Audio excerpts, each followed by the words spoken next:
నిన్న సంత నుంచి 2 ఆకుకూర కట్టలు తీసుకొస్తే ఆకుకూరలు బాగా పెద్దగా ఉన్నాయి, తోటకూర కాడలు. అయితే మేము విజయవాడలో ఉన్నప్పుడు కూడా ఇలానే వచ్చేటివి తోటకూర. మీరైతే ఏం చేస్తారు? మేమైతే ఈ తోటకూర కాడల్ని పడేయకుండా ఆకుకూర తీసేసిన తర్వాత ఈ కాడలతో పులుసు పెడతాము. మనకి మునక్కాయ పులుసు ఎలా ఉంటుందో ఇంచుమించు అదే టేస్ట్ వస్తుంది. ఈ సైజ్ కాడలు అయితే చాలా బాగుంటాయి. కొన్ని చిన్నవి ఉన్నాయి, కొన్ని పెద్దవి ఉన్నాయి. సో ఇవన్నీ కట్ చేసి దాచిపెట్టుకుంటున్నాం. ఎవరికైనా తెలియకపోతే యూజ్ అవుతుందని చేస్తున్నాను. నాకు మా అమ్మ చెప్పేదాకా తెలీదు, పడేసేదాన్ని ముదిరిపోయాయని.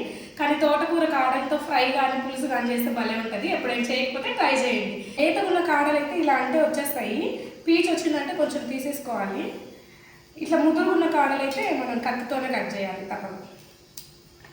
ఇలా పీచు తీసేసుకుంటే టేస్ట్ బాగుంటుంది.